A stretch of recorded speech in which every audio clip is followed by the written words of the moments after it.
जय श्री श्याम मित्रों। मैं हूं आपका ज्योतिष मित्र पंडित हर्ष। एक बार फिर से आपका हमारे YouTube चैनल एस्ट्रो पंडित हर्ष शर्मा में स्वागत है। बड़े ही सरल तरीके से ज्योतिष को जानेंगे और समझेंगे। मित्रों, आज का हमारा चर्चा का विषय बड़ा ही खास और विशेष रहने वाला है।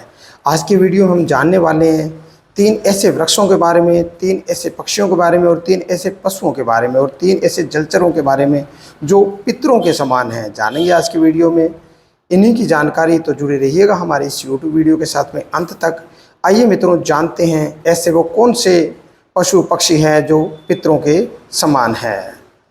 मित्रों, धर्मशास्त्रों के अनुसार पितरों का पितृलोक चंद्रमा के उदर भाग में माना गया है। दूसरी ओर अग्निहोत्र में कार्य से आकाश मंडल के समस्त पक्षी भी तृप्त होते हैं। पक्षियों के लोक को भी पितृलोक कहा जाता है। मित्रों, तीसरी ओर कुछ पितर हमारे वरुण देव का आश्रय लेते हैं और वरुण देव जल के देवता हैं, अतः पितरों की स्थिति जल में भी बताई गई है। मित्रों, सबसे पहले जानते हैं 3 ऐसे वृक्षों के बारे में जो पितरों के समान है, जिनमें से पहला वृक्ष है पीपल का वृक्ष। पीपल का वृक्ष बहुत पवित्र है। एक और इसमें जहाँ विष्णु का निवास है, वहीं यह वृक्ष रूप में पितृदेव है। पितृ पक्ष में इसकी उपासना करना या इसे लगाना विशेष शुभ माना जाता है।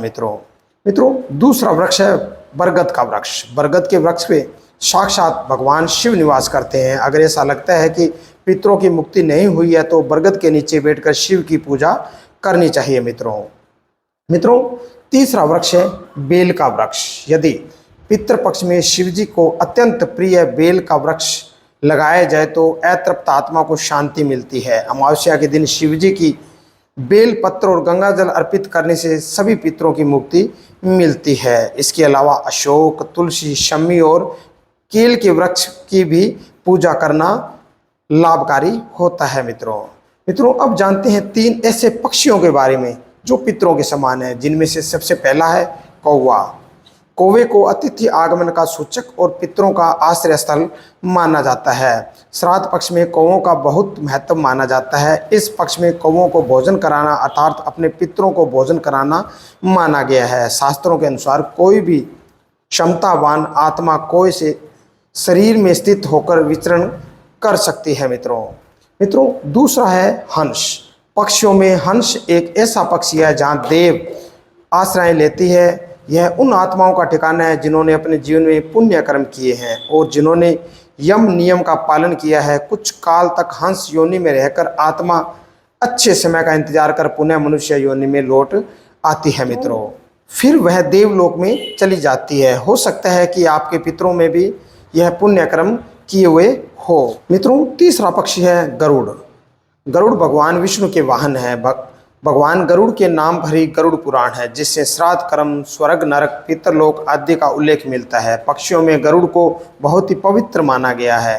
भगवान राम को मेघनाथ के नागपाश से मुक्ति दिलाने वाले गरुड़ का आश्रय लेते हैं पितर। इसके अलावा क्रोंच या सारस का नाम भी लिया जाता है। मित्रों, अब जानते हैं 3 ऐसे पशुओं के बारे में जो पितरों के समान हैं, जिनमें से सबसे पहला कुत्ता। कुत्ते को यम का दूत माना जाता है। कहते हैं कि इसे ईश्वर माध्यम की वस्तुएं भी नजर आती है। दरअसल कुत्ता एक ऐसा प्राणी है जो भविष्य में होने वाली सभी घटनाओं को इतर माध्यम से सूक्ष्म जगत की आत्माओं को देखने की क्षमता रखता है। कुत्ते को हिंदू देवता भैरव महाराज का सेवक माना जाता है। कुत्ते को भोजन देने से भैरव महाराज प्रसन्न होते हैं और इस तरह आकस्मिक संकटों से वे भक्तों की रक्षा करते हैं। कुत्ते को रोटी देते रहने से पितरों की कृपा हमेशा बनी रहती है। मित्रों, दूसरा पशु है गाय। जिस तरह गया जी में सभी देवी देवताओं का निवास है, उसी तरह गाय में सभी देवी देवताओं का निवास बताया गया है। दरअसल मान्यता के अनुसार 84 लाख योनियों का सफर करके आत्मा अंतिम योनि के रूप में गाय बनती है। गाय लाख कोशिशों का वह पड़ाव है जहां आत्मा विश्वास करके आगे की यात्रा शुरू करती है। मित्रों, तीसरा हाथी। हाथी को हिंदू धर्म में भगवान गणेश जी का साक्षात रूप माना गया है। यह इंद्र का वाहन भी है। हाथी को पूर्वजों का प्रतीक भी माना गया है। जिस किसी हाथी की मृत्यु हो जाती है उस दिन उसका कोई साथी भोजन नहीं करता है। हाथियों को अपने पूर्वजों की स्मृतियां रहती है। आश्विन मास में पूर्णिमा के दिन गज पूजा विधि व्रत रखा जाता है। सुख समृद्धि की इच्छा रखने वाले इस दिन हाथी की पूजा करते हैं। इसके अलावा वराह, वेल और चींटियों का भी यहाँ उल्लेख किया जा सकता है। जो चींटी को आटा देते हैं और छोटी छोटी चिड़ियों को चावल देते हैं, वे भी वैकुंठ की ओर जाते हैं। मित्रों अब जानते हैं 3 जलचर जंतुओं के बारे में, जिनमें से सबसे पहला जलचर जंतु है मछली।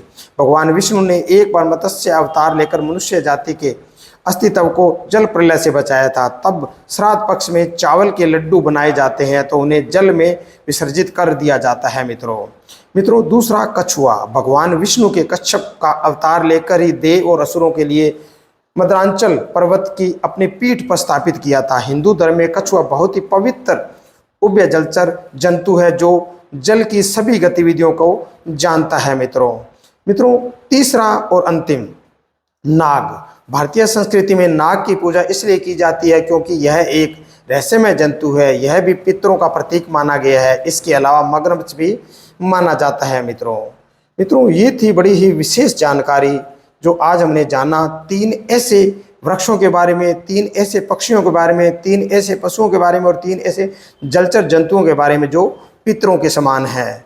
मित्रों इसी तरह की जानकारी जानने के लिए जुड़े रहिए हमारे चैनल के साथ में। हमारे चैनल को लाइक करें, शेयर करें और सब्सक्राइब करें। मित्रों हमारे इस चैनल पर ज्योतिष को बड़े ही सरल भाषा में बताया और समझाया जाता है। मित्रों आज के लिए बस इतना ही। जय श्री श्याम।